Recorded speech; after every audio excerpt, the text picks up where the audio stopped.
10 hari lagi pendaftaran Pilpres, namun hingga kini belum ada tanda-tanda bakal capres Ganjar maupun Prabowo mengumumkan bakal cawapres pilihan masing-masing. Saling intip hingga menit akhir pendaftaran. Tampaknya akan dilakukan kedua koalisi pengusung. Apalagi yang ditunggu jika nama calonnya sudah ada di kantong masing-masing. Kita akan bahas lebih dalam bersama dengan pakar komunikasi politik Universitas Pendidikan Indonesia, Prof. Karim Suryadi. Sore, Prof. Selamat sore, Audrey. Prof, jadi ini strategi last minute, strategi saling intip meski nama sudah di kantong, ini menjadi strategi masing-masing baca pres, Pak Ganjar, Pak Prabowo.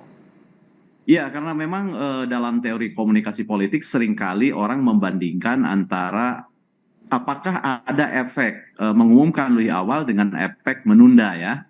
Meskipun misalnya kita tahu dalam literatur ya, John F. Kennedy dulu pernah mengajarkan dan menjadi legacy bahwa memulai sejak awal atau memulai lebih awal itu menjadi standar operasional prosedur gitu ya. Tetapi ini dikritik oleh beberapa analis lain yang menyatakan bahwa apabila mengumumkan lebih awal tidak lebih menggema pertanyaannya tentang apa yang dilakukan oleh bacawapres atau bacapres yang sudah diumumkan itu ketimbang pertanyaan tentang siapa yang akan dijadikan oleh sebagai bacapres dan bacawapres itu tidak akan mempercepat koalisi yang belum mengumumkan. Sebab apa?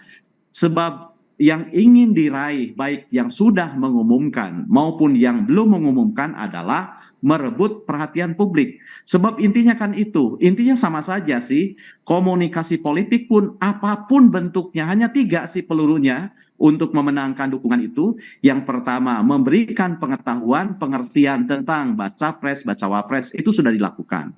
Yang kedua, merebut simpati, baik bagi mereka yang sudah mengumumkan maupun yang belum mengumumkan. Yang sudah diumumkan sebagai bacapres, dia akan turun firm sebagai bacapres, sebagai bacawapres. Yang belum diumumkan tidak kalah kencengnya turun juga. Karena apa? Karena dengan mendapatkan dukungan sering disebut oleh warga, itu akan memberikan insentif bagi dia untuk direkam dan direkomendasikan oleh ketua partainya ke pimpinan koalisi. Nah, yang ketiga, alat komunikasi untuk menggait dukungan kan soal bagaimana mengaduk-aduk emosi audien. Dan menurut saya strategi partai untuk menunda pengumuman itu adalah bagian dari strategi mengaduk-aduk, membuat penasaran, membuat ingin tahu. Dan pertanyaan tentang siapa dan rasa ingin tahu yang itu efek kejutnya ya kalau gitu ya. Belum diumumkan itu jauh lebih kuat ketimbang keingintahuan tentang sosok bacapres dan cawapres yang sudah diumumkan. Jadi menurut saya itu sebenarnya mengapa momentumnya belum dibuat begitu ya. Nah, Prof. Karim, kalau misalnya tentang siapanya tadinya, siapanya ini kalau dari bacawapresnya Pak Ganjar, Mas Ganjar ini siapa yang paling kuat? Ya, saya bukan lembaga survei yang suka menduga-duga ya. Karena apa? Karena menurut saya nama itu kan hanya berbeda secara nominal ya. Kalau saya perhatikan misalnya ada orang yang mengait-ngaitkan dengan dukungan kedaerahan, keormasan, ke-NU-an. Jangan lupa bahwa suara itu tidak berwarna ya. Suara itu tidak berwarna. Suara dukungan itu tidak ditentukan oleh warna dan tidak dimiliki warna. Kita sudah punya pengalaman misalnya tidak kurang ketua umum PBNU dicalonkan sebagai cawapres tidak menjamin juga kemenangan gitu ya. Nah itu ya meskipun warna. Nah sekarang justru pertanyaannya sekarang mengapa orang tidak berebut di daerah-daerah yang padat gitu ya, hanya disebut Jawa Timur. Oke sekarang Jawa Tengah sudah ada capresnya, tapi dari Jawa Barat gitu ya. Harus diingat Audrey bahwa tidak ada seorang pun yang bisa membuat suara daerah ini monolid. Tidak ada satu orang pun yang bisa suara ormas itu tunggal, tidak ada. Tetapi gitu ya, tetapi ada teori yang menjelaskan ini apa yang disebut dengan home state advantage. Ada keuntungan bagi kandidat yang berasal dari daerah yang sama yang paling banyak pemilihnya. Kenapa? Karena dia akan seakan-akan akan memainkan 2 pisang di rumah dan di jalan. Nah oleh karena itu maka wajar kalau sekarang perhatiannya merujuk ke Pulau Jawa nih, Jawa Barat, Jawa Tengah, Jawa Timur. Karena ini kan mencapai 60%. Tinggal sekarang diiris tipis saja. Jawa Barat ada 35 juta suara gitu ya.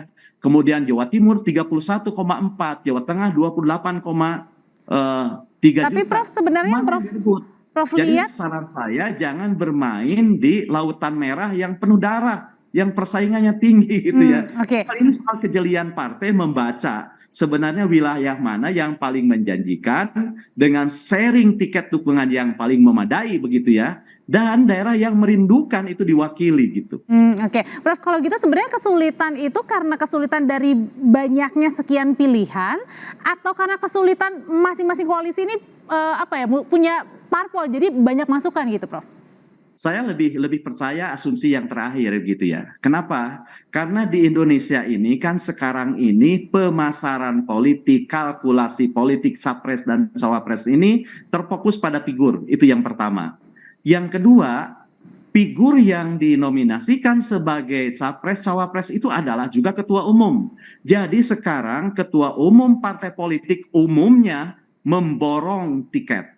Sehingga musim seminya pencalonan capres dan cawapres ini seakan-akan menjadi musim panennya bagi ketua umum gitu. Kebanyakan ketua umum. Sehingga jargonnya saya yakin yang paling baik sebagai capres atau cawapres menurut partai saya adalah ketua umum saya. Oke, itu dilemanya berarti ya. Mengatakan itu kunci yang kedua. Oke. Yang ketiga, mengapa lebih sulit? Jadi selain yang ketiga juga nama-nama yang muncul baik capres, cawapres gitu menurut saya rata-rata air. Semuanya adalah ordinary politician. Buktinya apa? Karena di antara nama yang muncul, baik yang sudah ditetapkan maupun yang belum, tidak ada yang membuat sebuah peristiwa yang sangat fenomenal, yang membuatnya bisa masuk secara melejit dan tiba-tiba. Yang digadang-gadang juga baik tua, baik muda, ordinary. Baik. Dan bagi politisi yang biasa-biasa saja, jalan masuk bagi jabatan itu ya dengan cara yang landai, evolusioner, bertahap. Paling kalau dia misalnya panglima perang, seorang jenderal panglima perang yang kemenangannya diakui baik lawan maupun kawan, itu ada jalan masuk yang cepat. Tapi bagi yang tidak, seperti yang kita saksikan hari ini, dia akan masuk secara biasa-biasa saja gitu. Prof Karim Suryadi, terima kasih untuk ulasannya. Beberapa belas hari lagi kita masih menunggu ya, masing-masing belum ada pengumuman bacawa presnya. Terima kasih Prof Karim, sehat selalu. Terima kasih, salam damai dari Bandung.